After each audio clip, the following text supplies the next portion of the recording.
we'll reflect it together once again. And we'll be looking at the word happiness. Happiness. Are you happy? Do you always like to be happy and stay in the mood of happiness? What's your own concept of happiness and what are the things that make you happy? What is this word we call happiness and what is this thing we call happiness? Is this a feeling? Is it an emotion? What exactly is happiness? Is it tangible or is it an intangible factor? Well, from my little study, I found out that happiness is an internal state, something you feel within your being. It's not something you can hold, it's a feeling. And it's close to what you can call an emotion. It's a sense of being. Like we say in my part of the world, in Yoruba, you say, Inu mi dun. That is, my stomach is sweet. That's literally in my language. But really, it's just that I'm happy. And it is an involuntary physiological phenomenon. Excuse me. Which is triggered by some hormones in the body, like dopamine, serotonin, and so on. So it's a result, a response to some sensory data that are picked by our sensory organs, which our body now responds to accordingly by producing those hormones that make us to have that state of physiological phenomenon known as happiness. You just feel elated, you just feel relaxed, you just feel good with yourself. And it's an experience which you get when you come across a favorable fortune to some extent. It's a feeling that arises from your sense of well-being. You feel so comfortable with yourself. It's a feeling you get from your sense of enjoyment when you are in a place where you are getting the best of what you desire to have. You feel happy, you feel cool, you feel relaxed with yourself. When you are where you have sense of fulfillment, you embark on an assignment or you give yourself some targets to do, or you start for an exam, or you prepare for an exam, or you went for a competition and you come out tops. Sense of fulfillment that you went out for it and you're able to get it. You say you feel happy, isn't it? Then also when you are comfortable, when you feel comfortable with yourself and with your environment, you feel happy. You feel cool. Say, wow, this is cool. This is beautiful. Yes, I like this. Feel happy with yourself. Especially when the environment you're in is comfortable, the food you are eating is sweet in your mouth, delicious, nourishing. The air that blows on you is cool. It's not very hot, like tropical Africa. So when you walk in the sun and the sun is hitting you directly, and there's no other way than you walking in that sun, and you start to sweat. Definitely, you can't be smiling in the sweat with the high level of humidity. So you can see. So when you also feel at peace with yourself, you feel happy. When you are free of turmoil, you feel that nothing is troubling you with nothing troubling you around you. You feel happy with yourself, isn't it? So everybody desires happiness. Everybody wants to be happy. Part of your goal in life, part of my goal in life is to live a happy life. In your community, you want everybody to be happy. Opposite of happy is being troubled, being worried, isn't it? So that's what I want to reflect on. Remember, Nisinuga Reflections is a channel that is targeted at your joy and my joy, your peace and my peace, your well-being and my well-being. We talk about tales that touch the heart, stories that encourages you, that motivates you, that energizes you to be a better version of yourself as the hours go by, as the days go by. working at it together to make sure that your today is better than your yesterday. You are feeling cooler today than you felt yesterday, in spite of whatever might be rolling on around you. You know, nothing is perfect in life. Now, there's no perfection in life. I remember that time in biology when you are told to draw something like an orange, and you now use a pair of compasses to draw your orange. The teacher will tell you, no, an orange is never that, because an orange is not smoothly round like a ball. Or you want to draw the shape of the earth, and you draw something using a pair of compasses, say, the earth is never, because the earth has undulating surfaces. So that is the life we live. So when you have sense of contentment, that's why if you're a Christian and you study the Bible, it helps you to live a more comfortable, happy life. And the question, before I forget, is it possible to be constantly happy? In quote, constantly in quote, not me 24/7, but every day you enjoy a good measure, a good dose of happiness. Is it possible? Is it achievable? Then if you are not able to talk on that today, definitely tomorrow, or if I produce a video on that, will let you know it is possible. Because it is your obligation to yourself, it is your duty to yourself to ensure that you are happy. Some things may happen around you that want to make sure you are unhappy, to give you a sad dose. But like the Bible also says, because I like the Bible a lot because it's a book of wisdom. The Bible says the wise listen to it, study it, and they become wiser. It's the book of wisdom. It says David encouraged himself in the Lord. So you have to find a way to encourage yourself. You find a way to give yourself an injection of happiness, a dose of happiness. Not literal injection anyway. So you understand what I mean? I mean, in transmission, it was due to network challenge. It was due to the network services. So we're talking about the concept of happiness, or the phenomenon called happiness. There is a feeling, is physiological, it is internal, not something that is tangible you can hold. But it is germane to things that go on around you, both visible and invisible. And we talk about your sense of well-being, sense of enjoyment, sense of fulfillment, sense of comfort, sense of peace, and we want contentment.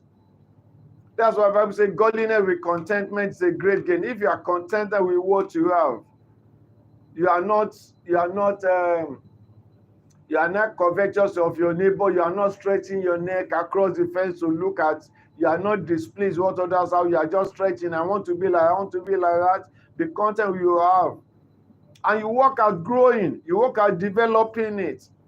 Whatever time, whatever gift you have, you see that issue of sadness or being morose will not be your portion. So you can see that it's possible to maintain your level of happiness to a very high degree when you have contentment. You're able to just take 2 meals in a day. Thank God for that. Don't envy and don't speak evil of those who are able to do much more than that. You are not as smart as the other fellow, or as a fellow student, your fellow colleagues. Don't envy them. Thank God for you. And at least you are not a moron. You know something. You can do something. We are variously gifted. That's what the Bible talks about, the parable of the talent. So we are variously gifted. You cannot be like John. You cannot be like Mary. And you cannot be like Cecilia. You cannot be like Yusuf. Everybody is different, isn't it? That's why in psychology, the principle, there is a whole chapter on it. Principle of individual differences. No two human beings are exactly the same in this whole world. And that is what the scientists have discovered, and they now talk about the fingerprint. That's why, when you go for your data capture, you can see the fingerprint. Maybe you have come across it, please let me know. But I'm here to come across the fact that they have been able to find two different sets of people that have the way we reason differ, the way we rationalize differ. So to be happy, is it possible? Yes. Then when you enjoy tranquility, which is similar to peace of mind. Now quickly we shall look at 6 different categories of happiness, so that if you don't have one right now, you can have the other one. So you can be able to maintain perpetual state of happiness in your being and in your life. If you're able to achieve your high blood pressure and things like that will be very much reduced in your life and in your circumstance. Channel is for you. Work to be happy. Okay? Isn't it? Don't you believe it? Well, let's go on. The first form of happiness is spiritual happiness. We are spirit being. That is, spirit just not mean like spirit like ghosts, like you to talk about, but things that are not tangible, things that you cannot hold. Your thoughts are not visible.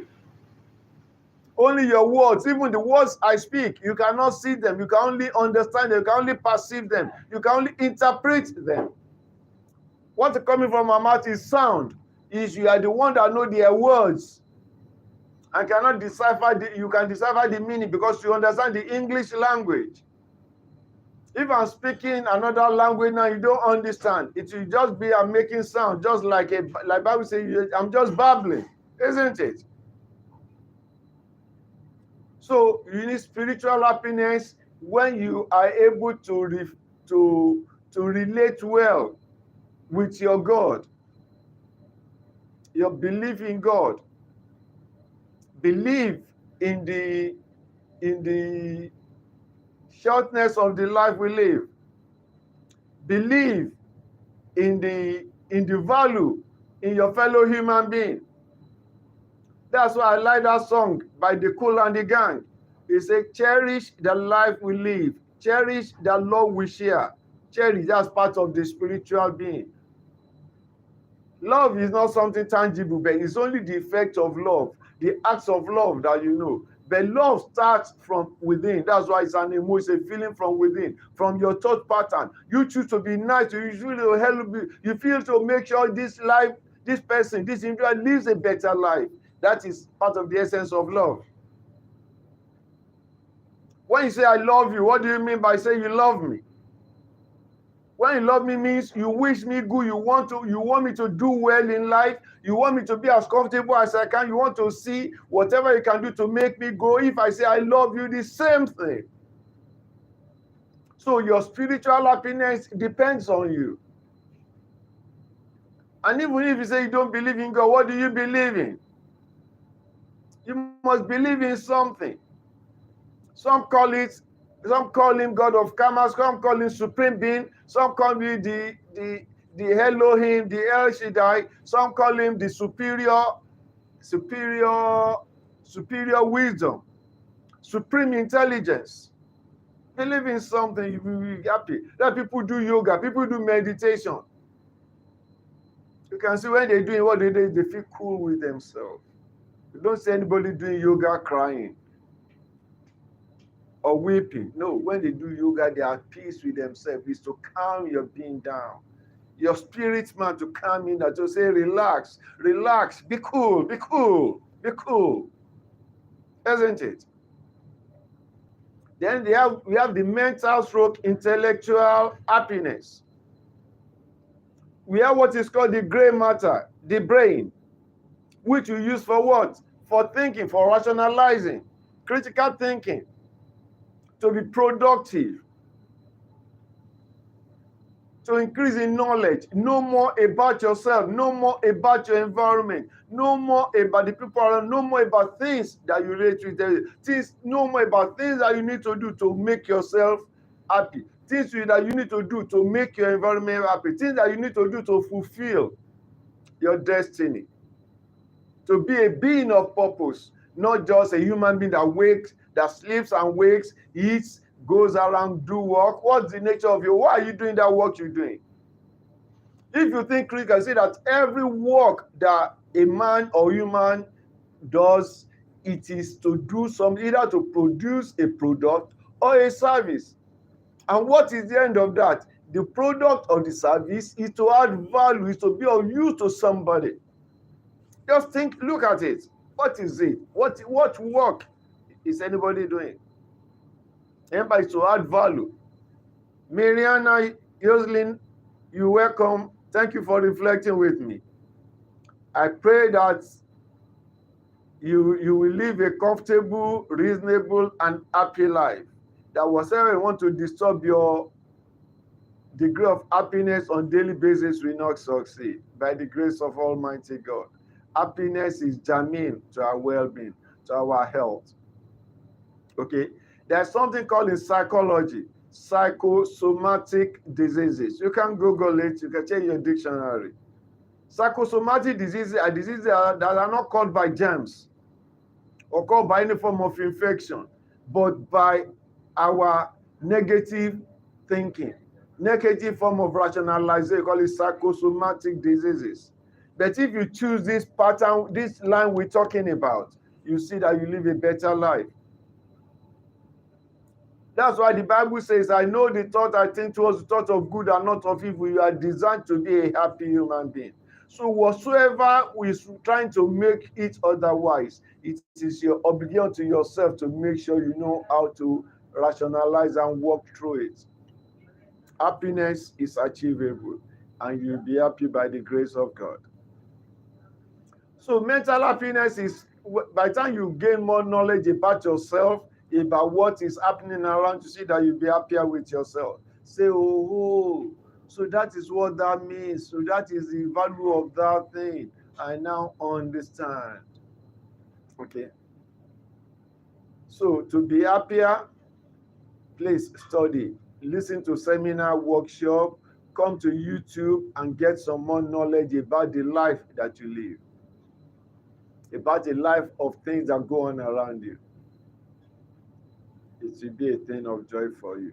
You can study books,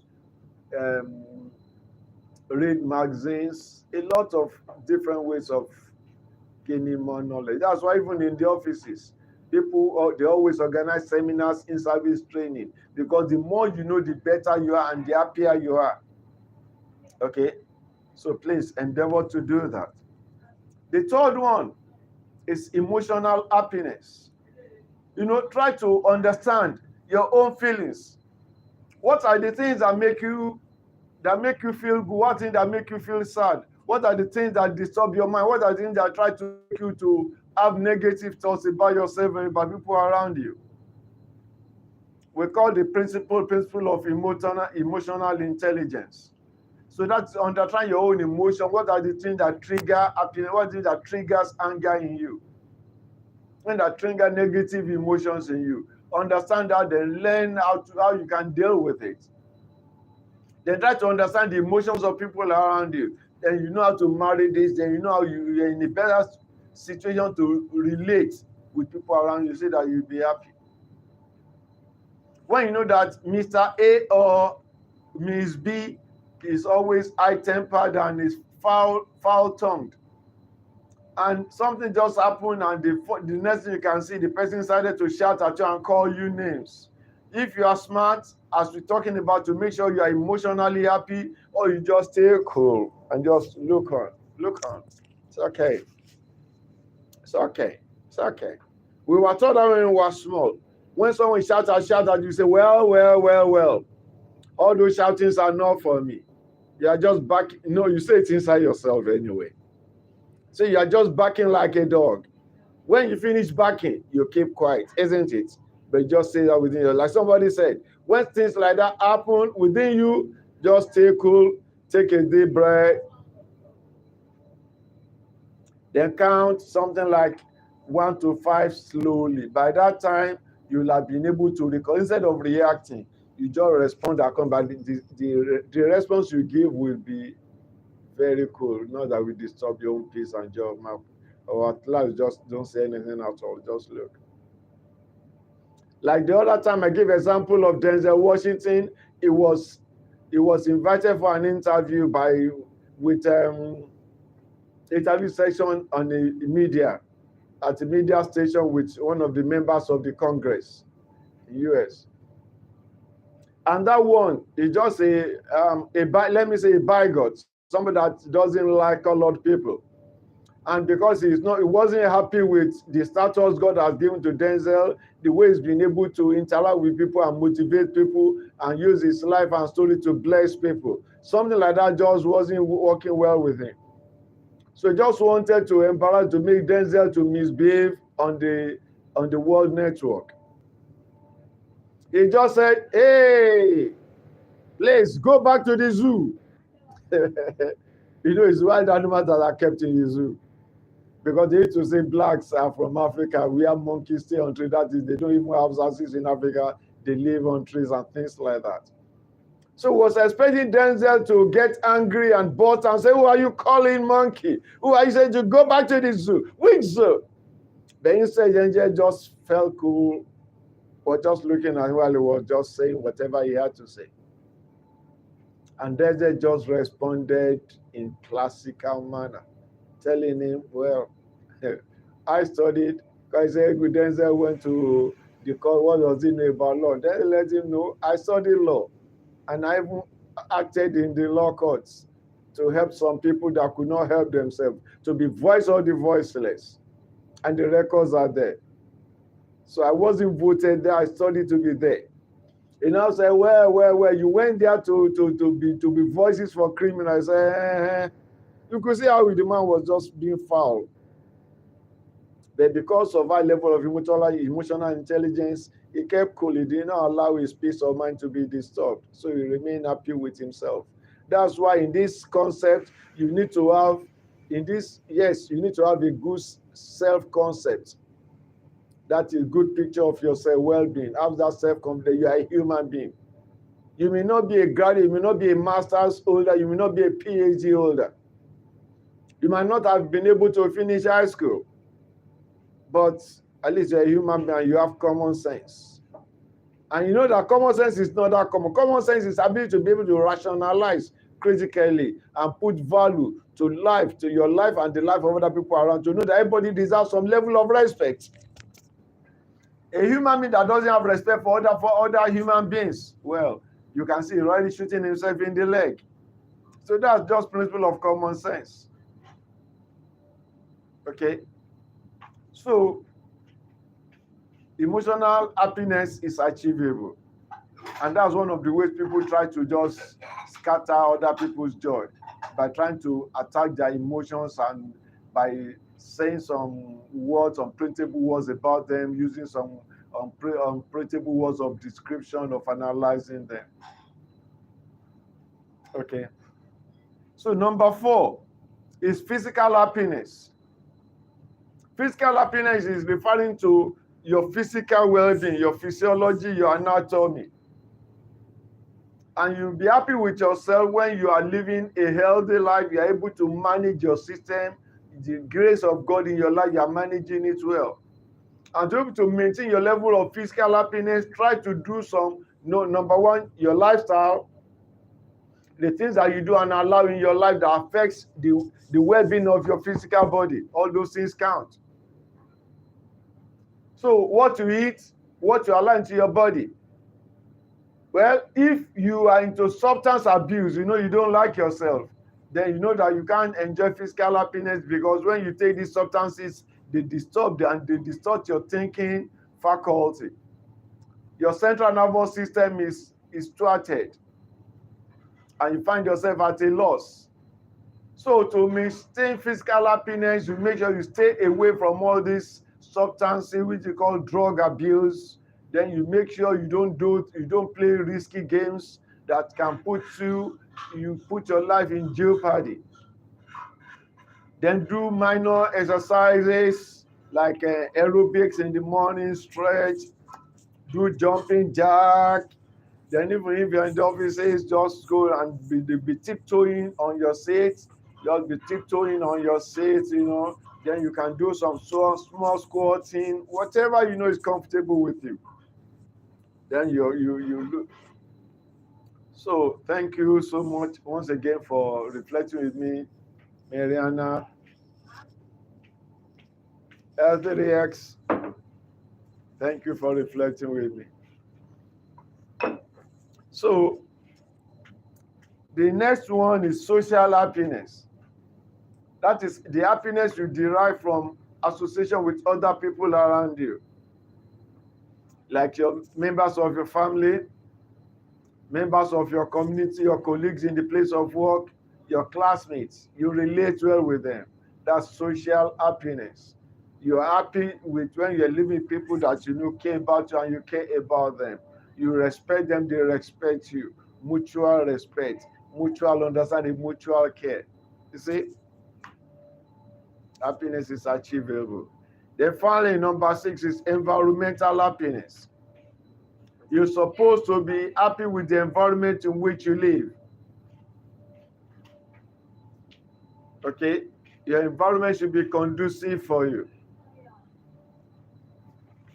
Your environment should be conducive for you. That's why in the school, the students, they make sure the classroom, they say the classrooms are conducive for learning, conducive for conducive for studies, conducive for social interaction with their fellow schoolmates. So, ladies and gentlemen, thank you for reflecting with me. So the next session we shall be having will be what you can do on daily basis, moment by moment, to maintain your happiness status.